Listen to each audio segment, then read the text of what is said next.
Salut et bienvenue dans Et on recommence, le podcast entre potes dédié aux remakes de films et de séries. Je suis Cynthia et aujourd'hui c'est un épisode très spécial. Alors déjà parce que Élise ne sera pas avec nous, mais elle a la meilleure excuse du monde puisqu'elle vient d'accoucher d'un petit bébé. Donc on lui envoie toutes nos félicitations et on pense bien fort à eux. Et la deuxième raison, c'est parce que cet épisode, c'est celui de Bastien. Donc c'est lui qui l'a préparé, qui va le diriger, qui va le monter, etc. Donc je m'efface et je lui laisse les clés. Salut à tous et merci Cynthia de me confier les clés pour cet épisode et de me faire confiance. Avec plaisir. Pour cet épisode, on a décidé de s'intéresser à Millennium, le film suédois qui date de 2009, et son presque remake américain, puisqu'on peut aussi considérer qu'il s'agit d'une nouvelle adaptation par David Fincher en 2011. C'est parti.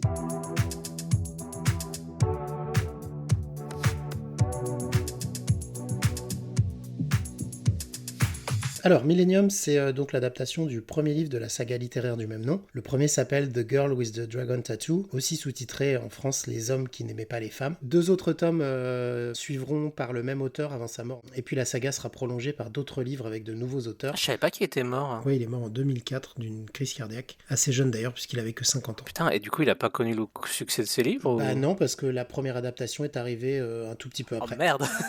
Trop dommage. Donc la première trilogie de livres s'est vendue à plus de 45 millions d'exemplaires dans le monde. Putain. Est-ce que vous avez lu le livre ou la trilogie ? Non, j'ai jamais lu les livres. Je crois que tu peux aller n'importe où en France, que ce soit dans un supermarché, dans une librairie, tout ce qui vend des livres, tu le trouveras. C'est impressionnant. J'ai toujours vu les petites images, j'ai toujours cru que c'était Mercredi Adams sur... Ouais, pareil. Oui, c'est vrai. Bah pareil qu'Hugo, c'est-à-dire que moi je les ai vus partout aussi, en plus je prenais beaucoup le train à l'époque et tout, donc effectivement tu les voyais partout, dans les gares, vraiment. Et comme toi, j'ai été hyper intriguée du fait que ça ressemblait à Mercredi Adams, j'avais oublié entre-temps, mais là que tu me le dises, ça me revient.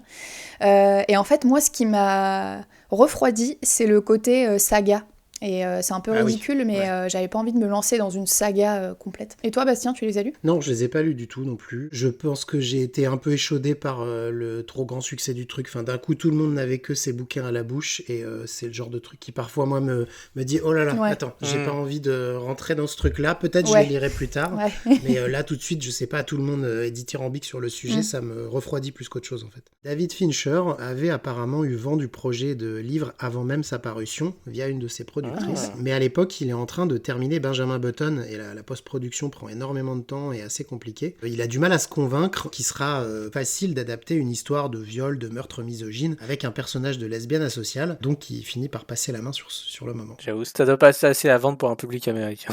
On va peut-être faire un petit résumé du film et Cynthia, si tu veux bien. Alors, en gros, c'est l'histoire du Suédois Mikael Blomqvist. Donc, c'est un journaliste d'investigation qui travaille pour le journal Millennium et qui va se retrouver condamné pour diffamation par la justice lors d'une enquête sur un gros milliardaire suédois. Et peu de temps après l'annonce de cette condamnation qui a été hyper médiatisée, il va recevoir un appel à l'aide d'Henrik Wenger, qui est un homme d'affaires puissant, et qui s'est jamais remis de la disparition de sa nièce Harriet. Donc là, on est 40 ans après sa disparition, et Henrik, lui, est persuadé qu'Harriet a été tuée par un membre de sa famille. Donc il va engager Mikael pour qu'il résolve l'enquête. Et lui, il sera accompagné par Lisbeth Salander, une jeune hackeuse au look gothique et qui a une tendance asociale, et qui va jouer un rôle déterminant dans la résolution de cette affaire. Merci. Alors, plutôt que de mettre un extrait de la bande-annonce, parce qu'en suédois, on va sans doute perdre les auditeurs, on va plutôt écouter le teaser de la version US, qui reprend le générique du film, composé par Trent Reznor et Atticus Ross, et c'est une reprise du célèbre titre de Led Zeppelin, Immigrant Song, avec la voix de Karen O. Oh. Donc c'est à peu près immanquable, et ça avait donné aussi une campagne marketing assez bien vue pour vendre le remake.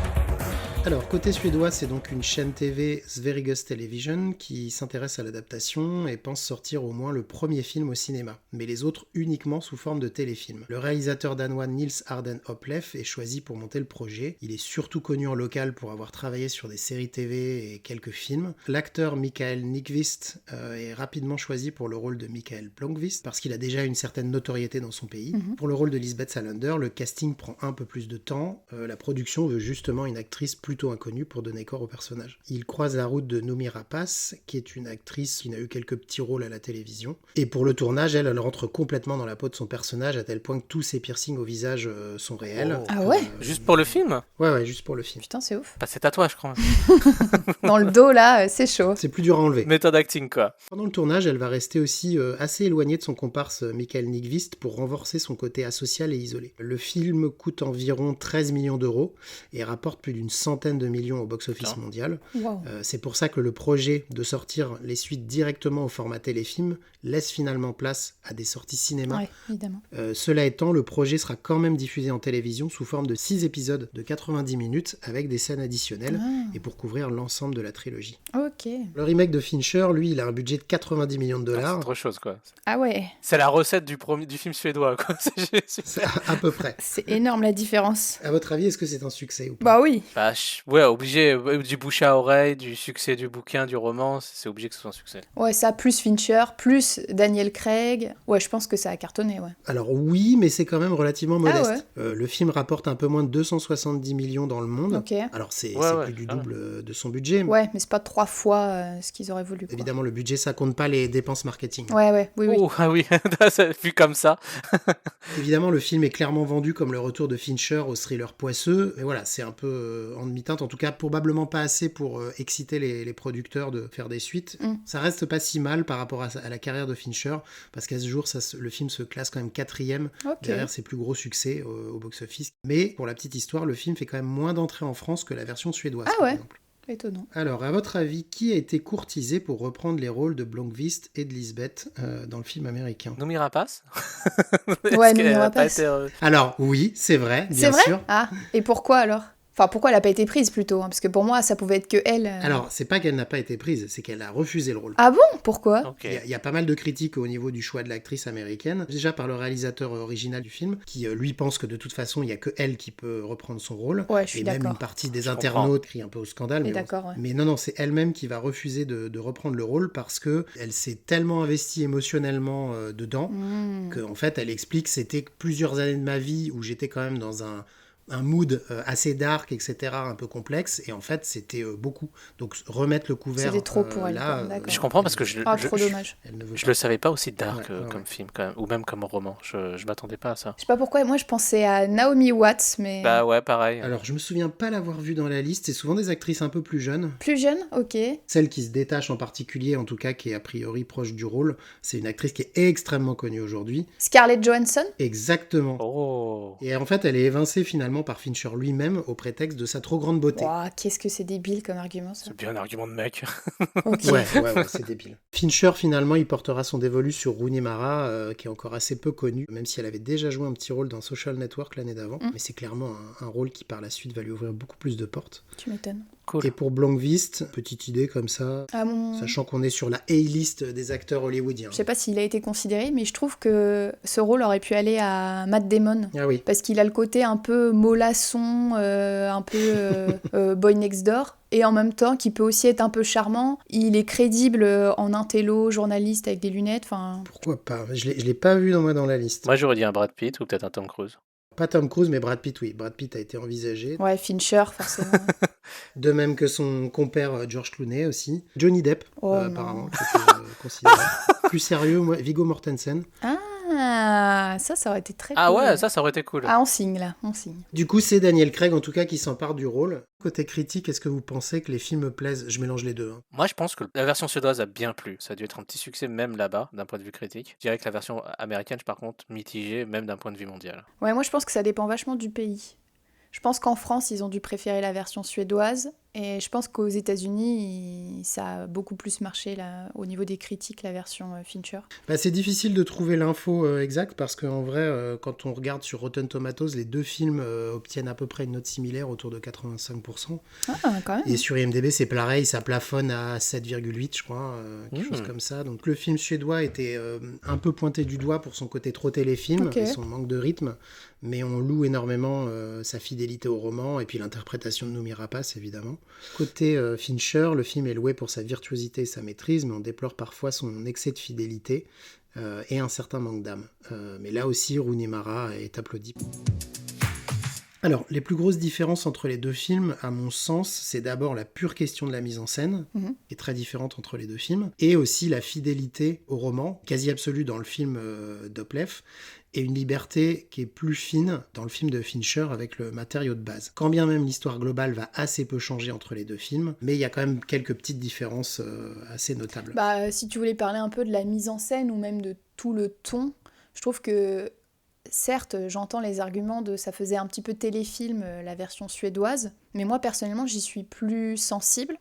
En fait, j'aime bien le fait que c'est pas parce que t'es en Suède en hiver que ça doit être tout bleu, tout froid, tout le monde se les Exactement. gèle, avec un vent glacial à chaque fois que t'entends un truc. Très bien noté. En fait, j'aime bien le fait que ce soit lumineux. Enfin, il y a une première scène où il y a Michael qui est en train de cuisiner chez sa sœur, il joue avec sa nièce et tout. Et en fait, certes, ce qui les attend, ça va être une enquête horrible, dégueulasse, lugubre et tout. Mais le fait de couper ça avec un visuel qui est lumineux, bah, je trouve ça chouette en fait. Ça rend le truc chaleureux. Alors que chez Fincher, t'as un étalo qui est bleu-gris tout le long. Les persos, ils sont super froids. T'entends effectivement toujours cette espèce de petit vent glacial là dès qu'il est dans son cottage. Moi, ça me touche moins en fait. Enfin, je trouve que c'est trop artificiel pour moi. Ça fait un peu too much. Après, c'est clair et net que tout de suite t'es mis dans une ambiance qui est très spéciale. Donc ça, oui, je suis d'accord. Mais pour moi, c'est trop appuyé. L'enquête est déjà tellement lourde que t'as pas en plus besoin d'en rajouter de façon visuelle, quoi. Visuellement, je trouve que ça te met dans le malsain.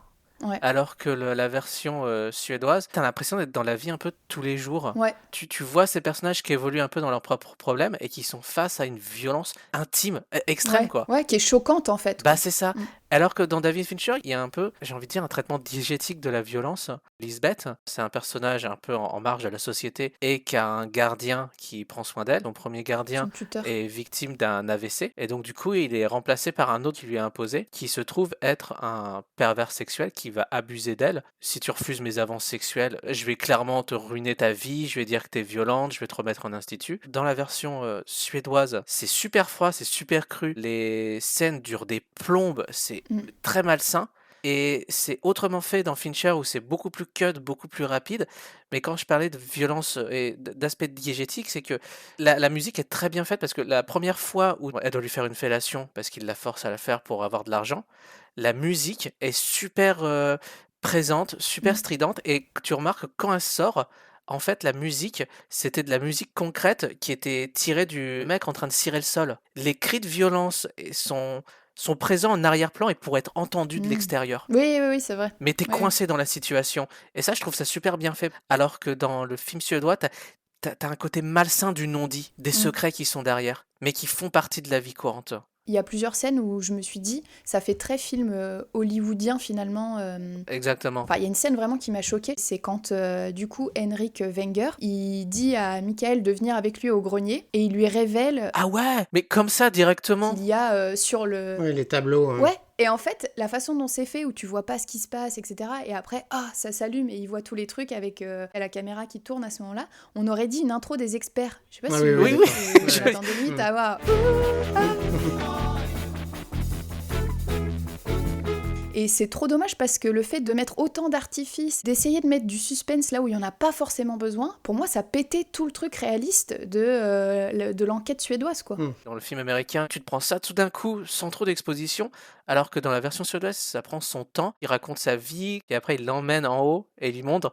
Par contre, ça, c'est tout ce que j'ai reçu après. Oui, t'as un peu plus de background, quoi. Là, tu te dis, Ah ouais, ok, il y a un truc malsain, il y a un mec qui joue de lui. Ouais. De toute façon, il y a une difficulté de base d'adapter ce qu'on pourrait qualifier sans être péjoratif, mais d'un roman de gare, parce que les livres, ils reposent évidemment sur leur écriture et l'ambiance que les mots, les descriptions, les dispositifs narratifs donnent, et une adaptation de genre, on en compte à la pelle, mais beaucoup finissent par être que des petits films pas très marquants, qui se prennent parfois un peu pour des malins avec une intrigue un peu retorse. Moi, j'ai trouvé vraiment les deux adaptations intéressantes, mais effectivement, elles n'ont pas le même travail en fait d'aller piocher dans le matériau de base pour retranscrire quelque chose. Ouais, je vois ce que tu veux dire. Le film suédois a une mise en scène très réaliste, très terre à terre, un petit peu plate peut-être, même parfois un peu fonctionnelle. Je suis d'accord, les lumières naturalistes sont très bien, ça permet vraiment de rentrer dans la société suédoise, enfin voilà, d'être imprégné de tout cet univers. Comme tu dis Cynthia, on n'est pas obligé de filmer la Suède en étant sous la neige par -40. Je vais directement un peu sauter sur de la mise en scène. Dans la version suédoise, t'es vraiment dans une culture suédoise où t'es froid du relationnel,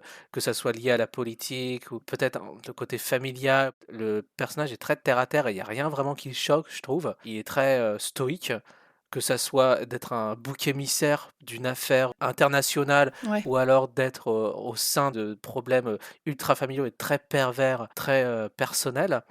Alors que dans la version américaine, je sais pas si le personnage de Daniel Craig est censé être suédois, mais j'ai plus l'impression de suivre un personnage anglo-saxon catapulté dans la société suédoise. Oui, je vois ce que Mais tu veux du dire. coup, il réagit toujours comme un étranger, toujours en décalage, stressé, il est toujours nerveux, il est toujours dans l'action, il est toujours surpris de ce qui se passe, pourquoi les gens réagissent comme ça et autres. Et du coup, t'as toujours l'impression que tout le reste des acteurs, tout le reste de ces personnages suédois sont bizarres, ils ont une autre culture. Je trouve qu'il y a un décalage complet en fait entre le personnage principal et les autres acteurs. C'est peut-être un moyen pour le spectateur de s'incarner à travers ce personnage un peu plus, j'ai envie de dire, stéréotypique des thrillers où t'es toujours en train d'enquêter, t'es dans l'action, en train de faire quelque chose, pour vraiment t'emmener dans cette culture un peu macabre et lugubre que peut donner peut-être les thrillers suédois, et du coup, ça fait un peu personnage caricatural anglo-saxon dans une situation caricaturale suédoise. Moi, j'ai vraiment trouvé ce décalage un peu dur en fait. Ouais, c'est intéressant. Quand bien même je trouve que le film US a le mérite de tenter le coup de pas recentrer son intrigue aux États-Unis, ce qui se fait très très souvent. Mais effectivement, il y a peut-être un léger décalage entre. Alors, je sais pas si c'est l'acteur, l'intrigue elle-même, la manière dont ça a été retransposé, mais oui, je suis d'accord qu'on a quand même l'impression de voir des personnages américains dans un thriller qui utilise un autre décor. Parce que pareil, je trouve que quand on parlait de la mise en scène et du coup du fait que Fincher il tente des trucs et il fait un truc un peu à sa sauce et un peu hollywoodien, je trouve que le montage aussi il est hyper cut. Grave. Donc effectivement il y a un côté qui est beaucoup moins lent et posé que dans la version suédoise, mais en même temps je trouve que sur l'enquête, surtout sur toute la dernière partie où ils sont séparés, il y a Lisbeth qui enquête dans les archives de la boîte Wenger là, je trouve qu'on comprend plus grand chose quoi. Heureusement que j'avais vu l'original parce que j'ai eu le même sentiment. Toi aussi t'as eu ça? Ce que je dis c'est bien, c'est un peu plus nerveux, il se passe plein de choses, mais en vrai il se passe trop de choses et on comprend plus quoi. En plus, t'es accueilli dans ce montage de Fincher cut dès l'introduction du personnage de Lisbeth. Dans le film suédois, c'est limite 3 plans fixes, alors que là, t'as un cut sur elle, un cut sur Frodo, un cut sur le mec qui la regarde pour être sûr qu'elle n'est pas en train de dire de la merde, un autre cut sur Lisbeth, un autre cut sur Frodo, un autre cut sur le mec qui l'engage. Waouh, calmos en fait. J'ai 5 valeurs de plan différents dans une séquence de chant contre chant. C'est un peu ce truc aussi du personnage de Daniel Craig qui est justement peut-être trop orienté action et du coup le montage se met toujours au milieu de lui pour le mettre dans des situations où tu vas pouvoir faire du montage un peu vénère. Dans le film US, Wenger promet à Blomqvist des informations sur Wennerstrom, le milliardaire qu'il a essayé de pincer mais pour lequel il s'est fait condamner, pour que Blomqvist à la fin puisse sortir finalement une enquête. Ça c'est totalement absent de la version suédoise. Il y a plus une petite note d'humour où Wenger dit à Blomqvist « écoutez, de toute façon vous allez aller en prison dans 3 mois, donc vous avez 3 mois pour enquêter. Moi, je vais bien vous payer, vous allez avoir de l'argent, faites-le, et puis voilà. Et d'un côté, c'est un truc que j'aime bien dans la version suédoise, parce que ça montre juste que le personnage est là, j'ai envie de dire, pour le jeu de l'enquête, parce qu'il vit vraiment que pour ça, au point de se faire cramer d'un point de vue international, avec limite, en fait, moi, je m'en fous, tant que je révèle la vérité, ça me va, c'est vraiment ce que je recherche. Mais dans la version américaine, par contre, il lit les deux plots, aussi bien le plot avec Werner Storm, que ce qui se passe au sein de la famille. Alors que dans la version suédoise, les deux plots sont totalement décorrélés. Tu te retrouves avec un montage à la fin de 20 minutes où tous les arcs narratifs des personnages se résolvent. Et t'es là, ok, vous auriez pu un peu le disséminer à travers le film, ce qu'a fait le film américain, qui est beaucoup plus fluide par rapport à ça. Cela dit, la fin de l'américain, je sais pas ce que vous en avez pensé, mais Ouais, c'est pareil, j'ai un vrai problème. t'en as marre en fait, t'as juste envie de te dire bon bah c'est la fin du film, en fait je m'en fous de ce qui se passe après avec la thune et le machin, enfin c'est beaucoup trop long. Alors c'est vrai que ça fait beaucoup plus artificiel dans le suédois parce que hop ça tombe comme ça, mais au moins ça a le mérite d'être court quoi. Mais ça, c'est un vrai problème, à mon avis, que les deux films n'ont pas réussi à résoudre. Une fois l'enquête policière terminée, il faut quand même raconter ce qui potentiellement mène vers des suites. Et du coup, c'est bancal. Mais c'est ça. Je suis totalement d'accord, le travail d'adaptation est très différent entre les deux. Et je pense que le point fort du film suédois est d'avoir collé un petit peu plus fortement à l'intrigue, quitte à prendre du temps qui est parfois moins séduisant, mais en tout cas, d'avoir une intrigue qui est claire, d'identifier beaucoup mieux les personnages, de faire beaucoup mieux les liens, etc.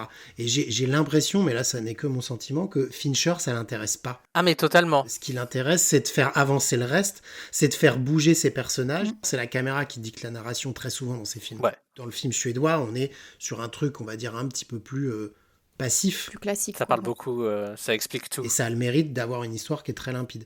Mais Fincher, c'est pas trop ça qui l'intéresse. Et du coup, moi, j'ai eu le sentiment qu'il a essayé de mettre de la fluidité ailleurs. Il essaye de travailler son image pour la rendre plus organique. Ouais. Il joue énormément sur des raccords. Il y a un très beau raccord à un moment, je crois au début du film, où tu vois un flic qui se gratte une allumette dans le passé, dans un flashback, mais qui finalement va allumer sa cigarette dans le présent, au moment où il raconte l'histoire. Il y a beaucoup ça chez Fincher. Il passe par des raccords de mouvements, Lisbeth à moto et puis Craig qui se fait tirer par le câble quand il se fait suspendre par Martin. Ouais. On peut trouver que c'est con et que ça sert à rien, mais c'est un geste de mise en scène qui est aussi très fort chez Fincher. Et je veux dire, il n'y a rien à discuter là-dedans. C'est ce qu'il fait dans tous ses films. Après, on aime ou pas. Mais en tout cas, il y a ce truc-là. Il y a souvent cette idée chez Fincher dans son œuvre qui est que derrière le chaos, il y a une forme d'ordre.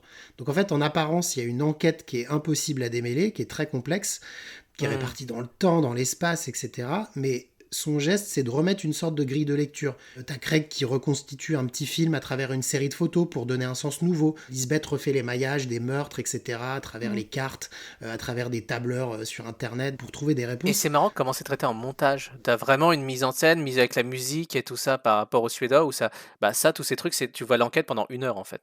Moi, j'avoue que j'apprécie chez Fincher ce truc-là, en fait. Mais il faut accepter que, finalement, c'est moins l'enquête qui l'intéresse plutôt que de raconter un truc à travers son image. Et c'est là, en fait, tu vois l'esthétisme de Fincher quand Michael se retrouve face à Martin qui l'a assommé, qui l'a mis dans sa chambre de torture. T'as une autre mise en scène, vraiment. Ah putain, c'est chaud, que c'est un peu plus violent et machin. Et ça se finit. À un moment, il reparle d'Harriet. Et je me suis dit, ah oui, c'était ça le sujet du film, en fait, la disparition d'Harriet. Oui. Parce que je pense qu'il y a un nœud d'intrigue. Il y a un moment où Lisbeth et Blomqvist ont mis en lumière qu'il y a une série de meurtres depuis les années 40. Il y a eu une petite interruption dans les années 60, mais les meurtres ont repris. Donc ils identifient un premier suspect pour se rendre compte que ça ne peut pas être lui, puisque les meurtres ont continué après sa mort. Il est mort, ouais. Qui est en fait donc le père d'Harriet. Ils pensent qu'effectivement, en trouvant le meurtrier, ils vont comprendre ce qui est arrivé à Harriet. Sauf qu'en fait, c'est ça une partie du cœur de l'intrigue, en tout cas de la résolution de tout ça. Harriet n'a pas été tuée par le meurtrier. Et dans les deux versions, au moment où ils se font capturer, ils interrogent Martin, et les deux s'énervent à ce moment-là. Ils se disent, quoi, t'as des infos, ils réagissent comme ça. Donc, mais c'est un truc qui d'un coup nous ramène à, bah oui, en fait, c'était ça qu'on cherchait. Ouais. Petite anecdote quand même, dans la scène où Craig se fait donc malmener par Martin, il lui met un sac plastique sur le visage d'ailleurs pour le faire suffoquer. Daniel Craig s'est vraiment évanoui pendant la scène tournée et en fait il a perdu connaissance devant la violence du truc, donc ils ont dû interrompre. Voilà, il va bien. Il a fait des James Bond après. Voilà, exactement. Mais en tout cas, il a pris cher sur scène. Mais c'est chaud. Moi, il y a un truc qui m'énerve dans cette scène. En fait, dans la version américaine, le problème c'est que t'as Bill Skarsgård en fait. C'est Stellan, il s'appelle. C'est Stellan. Le truc c'est que je sais pas à quel point il était connu à l'époque, mais maintenant en fait, dès que tu le vois dans un film, tu sais que ça va être le grand méchant. Hein. Mais exactement. Ce qui m'énerve dans la version américaine, c'est que t'as juste lui qui fait un monologue de méchant, alors que dans la version suédoise, t'as Michael qui reste intéressé par la psyché du tueur, par le motus operandi. Tu vois, son petit truc d'investigateur de je veux savoir pourquoi t'as fait ça, je suis curieux. Alors que là, il fait toute l'exposition de Martin, il fait est-ce que t'as des questions? Oh, c'est pas grave, attends, je vais tout déballer, machin et autres. Après, ça peut se comprendre aussi parce que il a gardé ça secret pendant Ouais, des ils veulent dizaines déballer. d'années. Il peut en parler à personne parce que son père est mort, donc personne n'est au courant. Et là, il y a enfin quelqu'un à qui il peut tout balancer, qui connaît la vérité et qui va mourir. Ouais. C'est vrai que c'est gros, mais je trouve que ça peut s'entendre. Mais il y a un truc dans la version suédoise qui est intéressant, c'est que Blomqvist comprend quand même que si Martin tue des femmes aujourd'hui, c'est aussi parce qu'il a subi des violences extrêmes de la part de son tout à père, fait. qui était donc le premier tueur, et que donc il est le fruit aussi d'une histoire familiale qu'il y a avant. Et je pense pas qu'il essaye de l'excuser, mais en tout cas il essaye de comprendre ce truc-là. Il a un peu d'empathie en tout cas. Ce qui explique aussi que lorsque Lisbeth va surgir, déglinguer Martin à coups de club de golf et le poursuivre avant qu'il y ait un accident de voiture et qu'il meure dans les flammes, quand elle revient voir Blomqvist, ils ont une discussion et Blomqvist commence à lui dire « Qu'est-ce que t'as fait ?» Clairement, il commence à lui reprocher « Pourquoi tu l'as poursuivi ? Est-ce que tu as vraiment essayé de le tuer ?» Parce qu'en gros, ça n'était pas ce qu'il fallait faire. Ouais. Ce qui est totalement absent de la version US, puisque là, on est dans une revenge story quasiment. De toute façon, c'est ça qui motive Lisbeth. Quand Daniel Craig arrive chez Lisbeth au milieu du film pour lui dire « Viens avec moi sur mon enquête », il la motive clairement en lui disant « Je veux que tu m'aides à retrouver un homme qui tue des femmes. » Ce qui est clairement le truc où d'un coup Lisbeth, hop, elle relève les yeux, c'est bon, c'est parti, elle va l'aider. Elle est convaincue quoi. Lisbeth, au moment où elle chope Martin, elle sauve Daniel Craig, mais elle lui pose directement la question, elle prend le flingue et elle lui dit « Est-ce que je peux le tuer ?» Et Craig répond « Oui ». Clairement. Donc on est dans une morale beaucoup plus américaine. Bah, surtout qu'en plus, dans la version suédoise, t'as vraiment une double moralité entre le personnage de Michael et le personnage qui est Lisbeth par rapport à leur vécu. Michael, tu vois vraiment que lui, c'est l'investigateur qui veut trouver le coupable et mettre le coupable devant la justice. C'est toujours un peu son côté, j'ai pas envie de dire super-héros. Ouais, mais journaliste aussi, qui défend la vérité quoi. De l'autre côté, t'as Lisbeth, le personnage qui a subi des violences de toute son enfance. D'ailleurs, chose qui est évincée dans le film américain, mais dans le film suédois qui est mis en avant, le traitement qu'elle a subi par rapport à son père. Parce que dans la version suédoise, Martin, il se crache en voiture et il tombe au fond d'un gouffre. La voiture prend feu. Et pour Lisbeth, en fait, c'est une espèce de... Pour elle, c'est ça, en fait, la justice. C'est qu'un mec qui a maltraité toutes les femmes se doit de crever comme un chien. Comme ce qu'elle a fait à son père. Elle l'a immolé dans sa voiture, ouais. Mais en fait, pour elle, c'est un peu ça, sa justice. Tu tues la bête, quoi. Est-ce qu'on parle un petit peu du casting et des personnages, sachant que en fouillant un tout petit peu, on comprendra même rapidement que le personnage de Blomqvist est relativement influencé par la personnalité même de l'auteur, qui lui-même était un journaliste assez engagé contre l'extrême droite, le racisme, etc. Et on sent qu'en tout cas, il a mis un peu de lui probablement dans le côté intègre de son personnage. Je trouve que du coup, dans la version suédoise, le personnage, il fait un peu mou.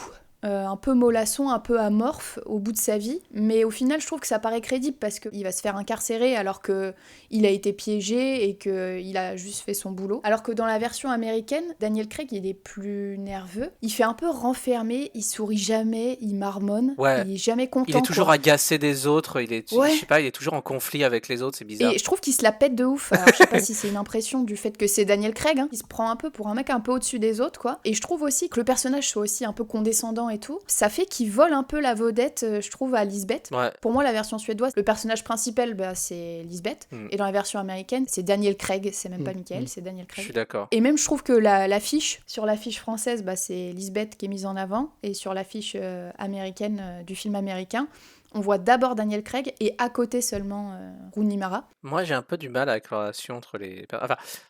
Il y a tout le côté que j'aime bien dans la version suédoise. Je trouve qu'il y a un respect du personnage de Michael envers Lisbeth. D'ailleurs, comment elle le retrouve, sa capacité photographique à voir les choses. À chaque fois qu'il la blesse, il dit « Je voulais pas te blesser. Je trouve juste que t'es incroyable par rapport à ce que tu fais. » Je trouve que les deux persos se complètent jusqu'au passage où peut-être je suis pas trop fan de leur relation amoureuse en fait. Ouais, pareil. C'est là où j'ai l'impression vraiment que c'est un peu l'insert de l'auteur qui se dit putain je vais taper toutes les meufs dans mon livre. Mais dans le livre apparemment c'est une sorte de James Bond, c'est-à-dire que c'est un mec effectivement qui se tape plein de nanas. D'accord. Moi aussi c'est le truc qui me gêne le plus, c'est le fait qu'ils doivent coucher ensemble absolument ces deux persos et qu'ils aient une histoire. Ouais, c'était pas nécessaire. Ouais. Mais en vrai ils ont suivi le livre quoi. Donc si on se place du côté de Lisbeth, je trouve le geste en revanche plus intéressant. Oui. On est quand même sur un personnage... Elle se sert de lui. Voilà, elle est... Alors, c'est une femme introvertie, un peu asociale. Elle est un peu fucked up. Ouais, je vois ce que vous voulez dire. Mais en fait, elle déploie aussi sa sexualité, ses envies. Et en fait, elle pose pas la question. Dans les deux versions, c'est quand même elle qui se pointe à un moment devant Blomqvist en lui disant allez, maintenant, je me déshabille et on fait du sexe. Dans la version suédoise aussi, je trouve que... Alors du coup, c'est aussi problématique. Mais il y a presque un côté plus relation filiale. Ouais. Bon, c'est bizarre parce que c'est après qu'ils aient couché ensemble. Mais après, ils sont au petit-déj et lui, il fait un petit sourire un peu gaga, quoi. Et il lui parle et il lui dit... je sais plus ce qu'il lui dit. Il lui dit un truc un peu débile. Et elle répond genre un mot ou deux. Et on aurait dit presque un papa avec une ado, quoi, qui essaye de la faire rire. Enfin, il y avait un côté bienveillant que j'aime bien. Et je pense que lui, de lui-même, n'aurait pas couché avec elle, mais que elle, comme elle avait ce besoin limite viscéral et qu'elle l'a fait, bon bah lui, il est ok, quoi. Mais en soi, je trouve ça presque plus mignon comme... Enfin, ça fait plus réaliste aussi, quoi, comme relation entre les deux. Et c'est marrant parce qu'il y a aussi un petit rapport à la nudité, je trouve, qui est différent vraiment entre les films américains et le film suédois. Où, le film suédois, tu trouves Michael, tu le retrouves toujours à poil, mais un peu... il est un peu bedonnant, oui. il est un peu marrant, tu vois. Oui, c'est plus c'est réel, drôle à quoi, voir. plus crédible. Par contre, Daniel Craig, tu vois sa petite raie du cul, tu vois ses petits muscles saillants et tout ça. Il est en petit caleçon en train de taper sur son ordinateur. Sur le personnage de Lisbeth, je trouve ça intéressant. Elle représente quand même, dans un film où on nous parle de femmes assassinées dans des circonstances assez horribles, par des hommes violents, racistes, enfin tout ce qu'on veut. Elle représente aussi toutes ces femmes en fait qui subissent. Alors, et puis en plus, elle le subit complètement. Hein. Elle l'a subi en étant un enfant. Encore aujourd'hui avec son tuteur, elle se venge. Elle est plus vigilante, quoi. Et c'est ce que j'ai apprécié d'ailleurs presque du côté américain, c'est que il a juste poussé un tout petit peu plus le côté ange vengeur de Lisbeth, c'est-à-dire qu'au moment où elle retourne chez son tuteur pour l'attacher, elle s'est maquillée, elle prend cette position de dire maintenant ça suffit la déconne, mais de la voir être toujours en capacité, en volonté, elle reprend le pouvoir en fait sur son corps, sur sa sexualité. Voilà, je trouve ça beaucoup plus intéressant de le voir de ce point de vue-là. Oui. J'avoue que j'ai du mal à faire un choix exact entre Noomi Rapace et Rooney Mara. Je trouve que les deux interprétations sont très bien. Je suis pas d'accord. Je m'explique rapidement, mais après chacun donne son avis.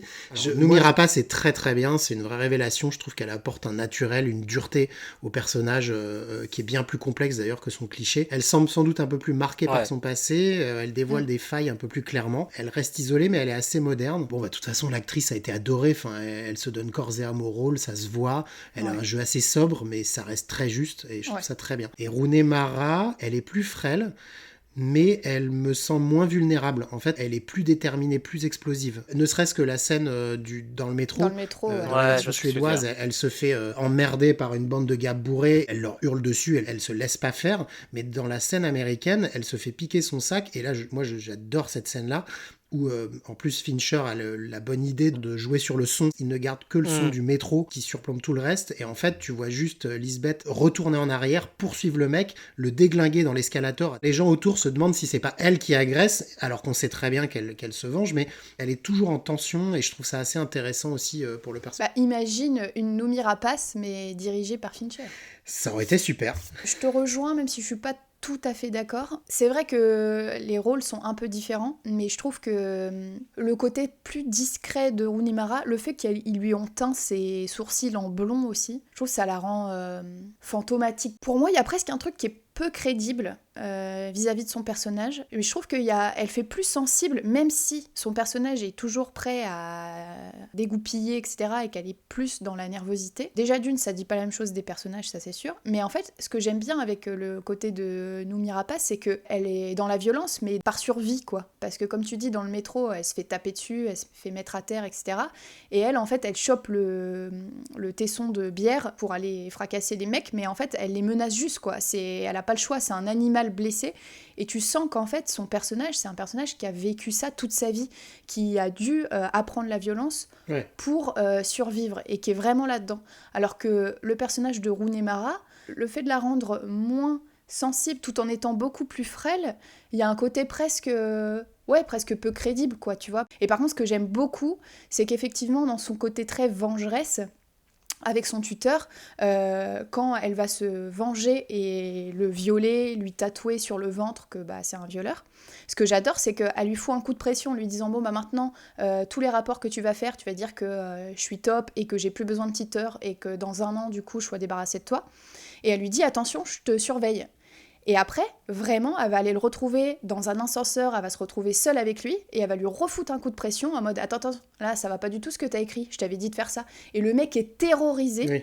Et ça, j'ai trouvé ça pas mal, en fait, dans l'américain, d'avoir ça en fond, en fait, parce que c'est important, sa vie, elle va continuer après. On peut parler rapidement de la fin, mais je trouve que dans la version suédoise, on remet en scène beaucoup Blomqvist parce que il faut finir son intrigue où effectivement, il fait sa peine de prison, il réécrit un article, il arrive à reprendre le devant, il sort triomphant. D'un coup, la presse met à jour toutes les nouveautés, etc.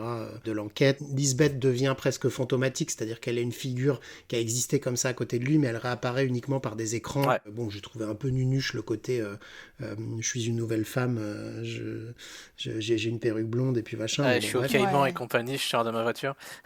J'ai mis des talons, je suis féminine. À défaut, cette fin, elle mérite au moins d'être une vraie fin. Toute l'histoire pourrait s'arrêter là si effectivement il n'y a pas d'autres films derrière.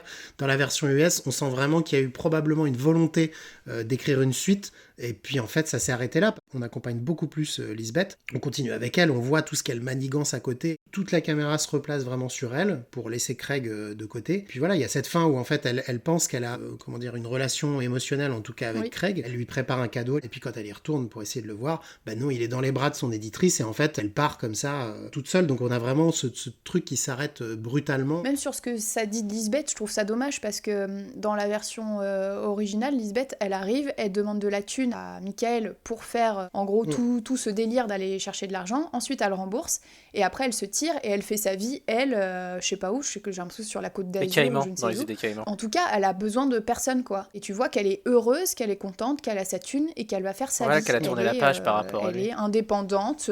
Ouais, c'est plutôt logique avec la trajectoire du personnage. Alors qu'effectivement, dans la version américaine, elle pensait qu'elle avait une vraie relation avec Michael, en gros, et que ça allait continuer, et au final, non. Et tu la sens dégoûtée, en fait. Et elle se barre en moto, mais t'as l'impression qu'en gros, elle a été abandonnée par le héros, et que, comme tous les hommes de toute sa vie, en gros, elle a pas pu faire confiance à cet homme, et il l'a encore abandonnée, et c'est encore elle contre le reste du monde. Et je trouve ça dommage ce que ça dit de ce personnage. Alors, pour conclure, vers quel film se tourne votre préférence, même si on a déjà des petites idées? Oui. Alors moi, je vais dire la version suédoise parce qu'au moins, il tue pas des chats. C'est vrai qu'on n'en a pas parlé de ça.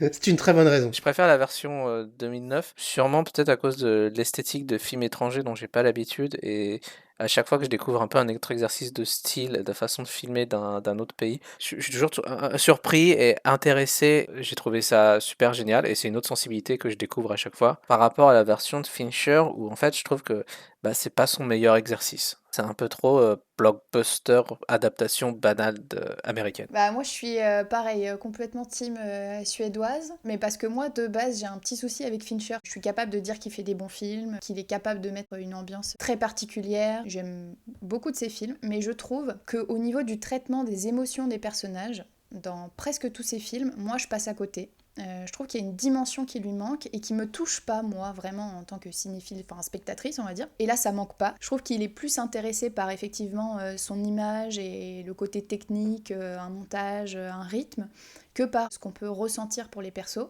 Et moi, ça me gêne. Vu que je trouve que tout est un peu artificiel, j'ai préféré la version suédoise que je trouve plus lumineuse, plus chaleureuse, plus crédible, en fait. Après, ce que je trouve bien dans la version de Fincher, c'est la musique, qui est top. Le générique du début est génial. Ouais. Et aussi, je trouve que quand même, il y a eu un énorme effort au niveau du casting, parce que quand tu regardes vraiment les acteurs suédois et les acteurs américains, il y a vraiment quelque chose où ils se ressemblent tous, quoi. J'ai l'impression qu'il a fait un vrai effort là-dessus. Je suis d'accord. C'est pas un vrai remake, mais je trouve que c'est quand même un très bon film. Mais voilà, j'ai préféré la version suédoise quand même. Et toi, Bastien ? J'avais déjà vu le Fincher avant et je l'avais plutôt apprécié au cinéma à l'époque, mais j'étais novice de la saga. Du coup, j'ai découvert le film suédois pour la première fois, auquel j'ai trouvé pas mal de qualités, dont celle d'être vraiment imprégné de son cadre. J'ai trouvé Noomi Rapace parfaite dans son rôle. J'ai eu un petit peu de mal avec le rythme global du film, comme si le film avait évité de prendre des risques dans le travail d'adaptation, et je pense que ça aurait parfois mérité d'être plus concis, quoi, d'être un peu resserré. Ouais. Et Fincher, c'est effectivement un réalisateur, donc j'aime beaucoup le travail. Clairement, pour moi, au regard de sa filmo, on est quand même sur un de ses films les plus faibles. Je trouve qu'il peine à se départir d'une histoire qui est trop lourde, explicative, là où d'habitude son cinéma est beaucoup plus sensitif. Et là, il se retrouve à devoir faire ses allers-retours incessants entre les personnages, des lieux, des temporalités, etc. Et ça brise en partie la fluidité de son cinéma habituel. Mais je trouve qu'il réussit quand même à imbriquer ça avec brio, avec sa mise en scène, ou en tout cas, ça reste... quand même assez fluide, mais il reste des problématiques qui sont liées au livre. La fin à rallonge qui est pas très intéressante, ces derniers instants qui semblent éventuellement raconter une suite qui viendra jamais, on nous laisse un peu sur le bord, quoi. Si je devais mettre des notes, je mettrais la même note et je mettrais une petite étoile en plus au Fincher, mais juste parce que moi j'aime le geste de mise en scène qui est là en plus. Pour moi on est sur deux films qui se tiennent chacun, mais chacun vraiment pour leurs raisons propres, quoi. Eh bien, merci à tous les deux pour votre participation. Merci à toi. Merci aux personnes de l'ombre pour leur aide précieuse. Merci d'avoir écouté cet épisode. Et surtout, n'hésitez pas à vous abonner et à noter le podcast afin qu'il gagne en visibilité. À bientôt.